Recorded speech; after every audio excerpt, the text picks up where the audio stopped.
Hello बच्चों, let's read this question. So this question says, four choices have been provided.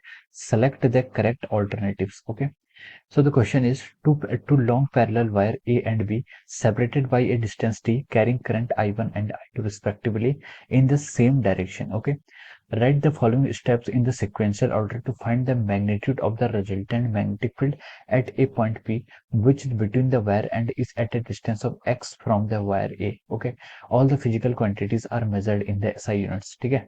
तो देखिए बच्चों, इस क्वेश्चन में हमसे वो क्या बोला गया, हमसे कुछ क्वेश्चन में पूछा गया हमें क्या बताना था कि हमें यहाँ पर net magnitude of magnetic field find out करना है, यानी कि resultant magnetic field find out करना है एट ए पॉइंट पी, जो पॉइंट क्या है आपका दो वायर्स के क्या है बीच में है। ठीक है। तो देखिए बच्चों, इस क्वेश्चन का की कॉन्सेप्ट आप लिख सकते हैं। The key concept of this question is to find out the net magnetic field या रिजल्टेंट मैग्नेटिक फील्ड, या फिर हम लिख सकते हैं magnetic field is the key concept of this question. ठीक है। हमें यहाँ पर रिजल्टेंट मैग्नेटिक फील्ड फाइंड करना है ड्यू टू टू वायर। ठीक है। अब देखिए क्वेश्चंस में हमें क्या गिवन है, दो वायर्स गिवन है। मान लीजिए ये दो वायर्स हैं। ठीक है। एक वायर आपकी ए है और एक वायर आपकी क्या है बी है। ठीक है। Two long wire A and B separated by a distance D, इन दोनों के बीच की सेपरेशन डिस्टेंस कितनी है, डी है। ठीक है। और बोला गया कि carrying current I1 and I2 representally respectively in the same direction. ठीक है। दोनों क्या कर रही है, I1 और I2 करंट क्या कर रही है, इन दोनों में रिप्रेजेंट हो रही है। ठीक है। I1 करंट इसमें फ्लो हो रही है, I2 करंट इसमें फ्लो हो रही है in the same direction. Okay. Write the following steps in the sequential order to find the magnitude of the resultant magnetic field at a point P. किसी point P पर हमें magnetic field find out करना है which is between these two wire. Okay. And x distance from the wire है, और यहाँ से यहाँ तक की distance किसकी x है, और ये distance फिर कितनी हो जाएगी आपकी d minus x। ठीक है। तो हमें इस P पॉइंट पर, ठीक है, इस P पॉइंट पर क्या फाइंड आउट करना है, आपको मैग्नेटिक फील्ड यहाँ पर कैलकुलेट करना है। ठीक है। तो हमें उसका बताने की क्या क्या प्रोसीजर होगा। ओके। तो चलिए बच्चों, अब हम इसको स्टार्ट करते हैं।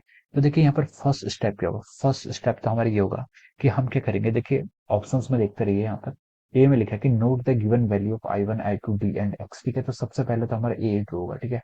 हम पहले ए से चलना स्टार्ट करेंगे। सबसे पहले हम क्या करेंगे, I1 I2 D और x के यहाँ पर वैल्यूज को लिखेंगे। ठीक है।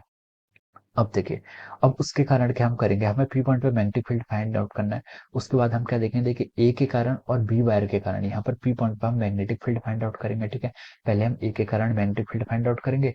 देखिए ऑप्शन बी में लिखा है कि write the formula to find the magnetic field due to the long straight wire carrying that is B is equal to mu naught I over 2 pi R. ठीक है। तो देखिए हम बोल सकते हैं कि यहाँ पर उसके बाद आपका ऑप्शन बी क्या होगा, सही होगा। ठीक है। यानी कि पहले हम ए करेंगे, उसके बाद हम क्या करेंगे, बी पर जाएंगे। उसके बाद देखिए हम यहाँ पर फॉर्मूला लिख लेंगे, फिर क्या करेंगे, हम पॉइंट पी पर हम ए और बी दोनों वायर्स के करंट के मैग्नेटिक फील्ड को यहाँ पर फाइंड आउट करेंगे। ठीक है।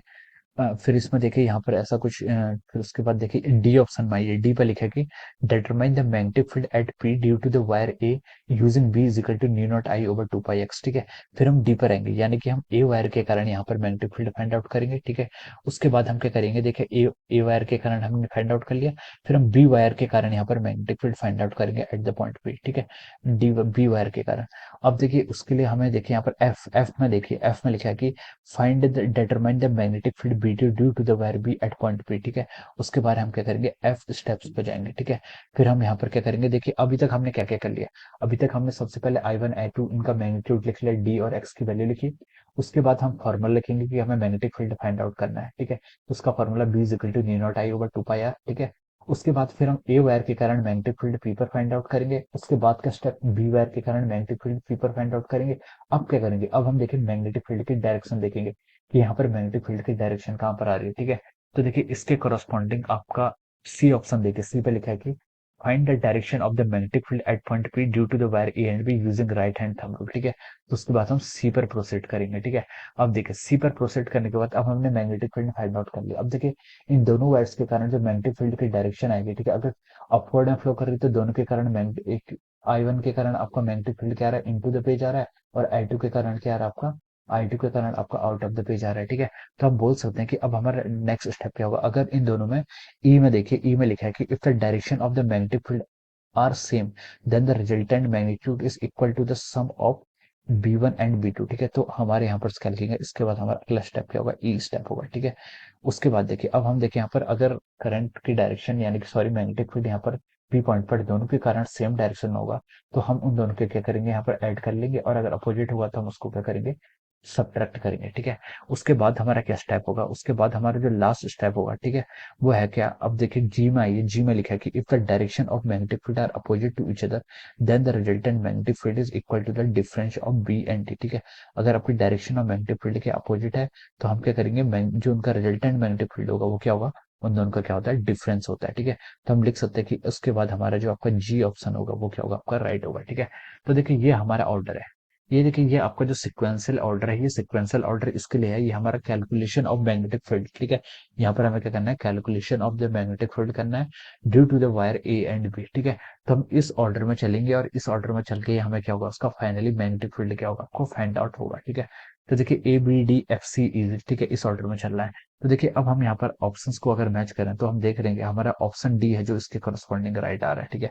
ऑप्शन डी देखिए, A B D F C is, A B D F C is, ठीक है।